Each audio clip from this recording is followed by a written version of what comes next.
You've always tried to do the right thing for your health. You eat your fruits and veggies, you drink plenty of water, and you take pride in making good choices day in and day out. So why do your legs feel so heavy all of a sudden? Why have your daily walks, something you used to love, turned into a chore? It's frustrating and honestly a little scary to feel your own strength and stability start to fade, especially when you feel like you're doing everything right.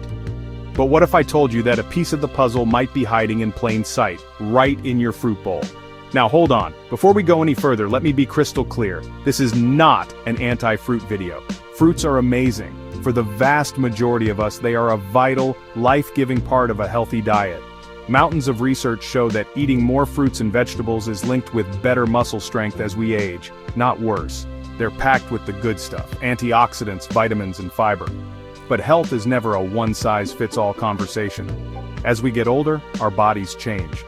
The way our kidneys work, how we handle sugar, and the medications we might be taking can all shift how our body processes even the healthiest foods. Today, we're exploring those nuances. We're not talking about bad foods, we're talking about a few specific, popular fruits that, for certain people in very specific situations, could be a hidden factor in leg weakness, cramps, and fatigue. It's a conversation almost no one is having, and understanding it could be the key you've been looking for. And as always, think of this as educational. It is absolutely vital that you talk to your doctor or a registered dietitian before changing your diet, especially if you have any health conditions or take medication. Your health story is yours alone, and your medical team should always be your co-author. Before we start pointing fingers at any fruit, it's so important to see the whole picture. Leg weakness is a complex issue, and it's almost never caused by just one thing. The most common reason is a process called sarcopenia. It sounds complicated, but it's just the natural, age-related loss of muscle strength and function. It can start as early as our 30s and tends to speed up after 60. Things like being less active, not getting enough protein, and even hormonal changes can all play a part.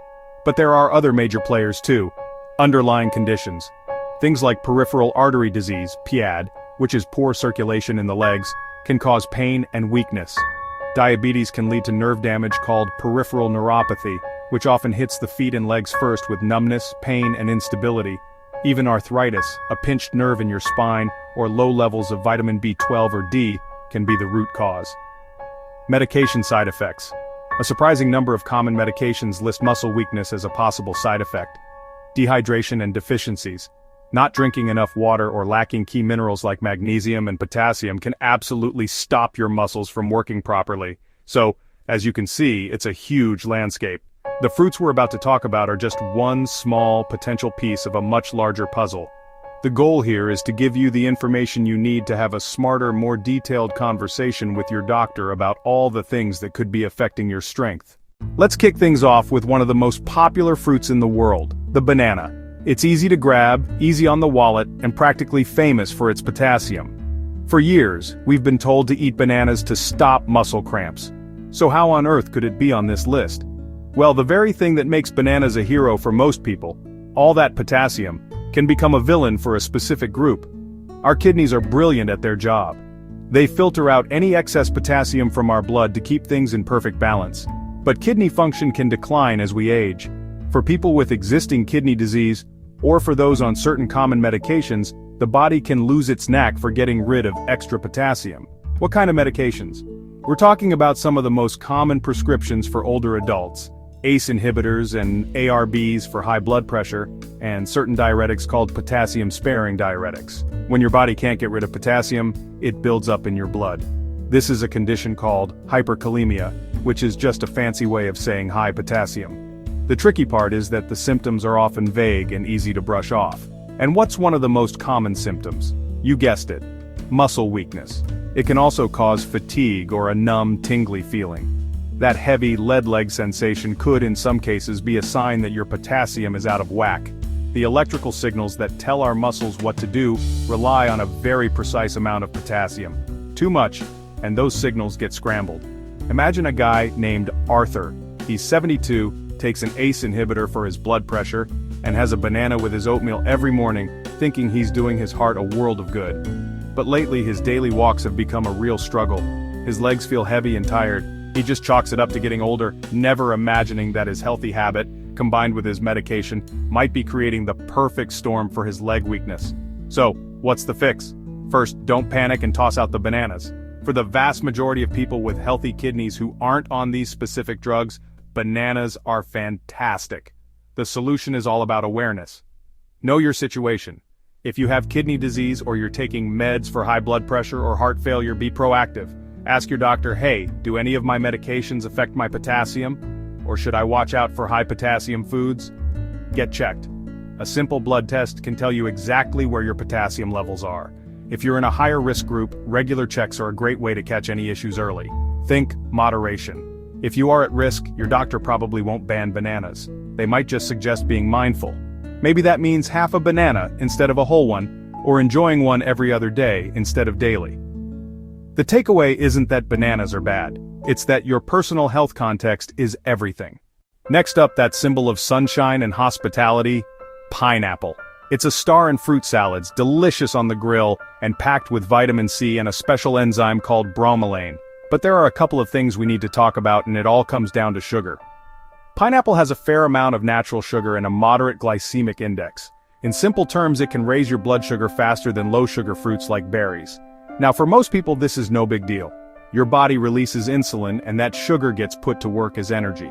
Easy. But many older adults are dealing with insulin resistance, prediabetes, or type 2 diabetes. In these situations, the body's response to sugar is sluggish. A food that causes a big, fast spike in blood sugar can be a problem.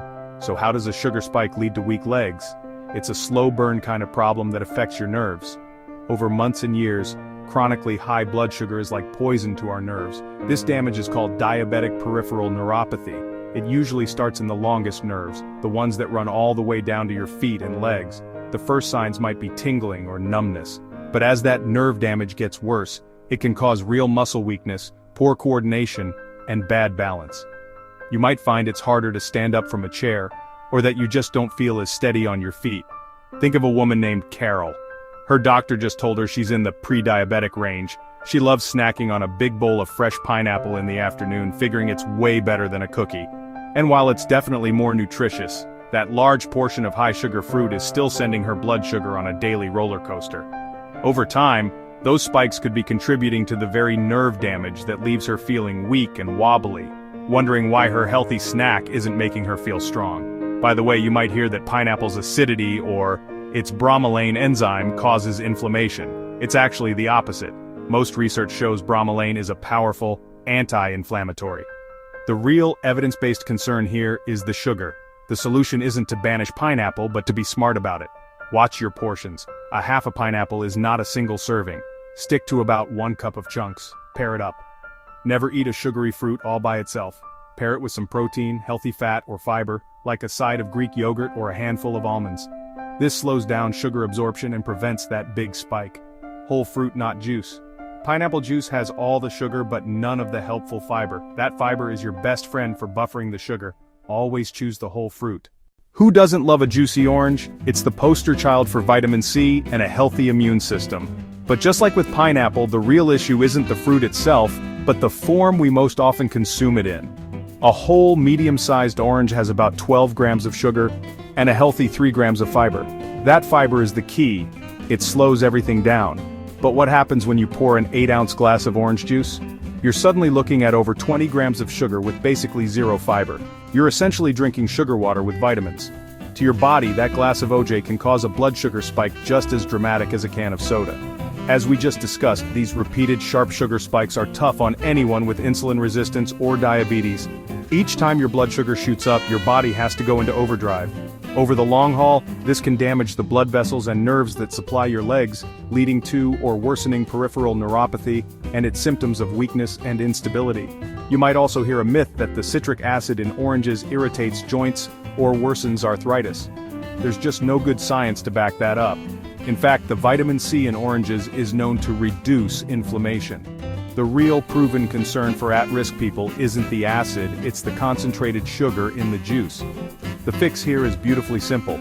Eat the orange, don't drink it, choose the whole fruit. You get all the flavor and vitamins plus the fiber that keeps your blood sugar stable.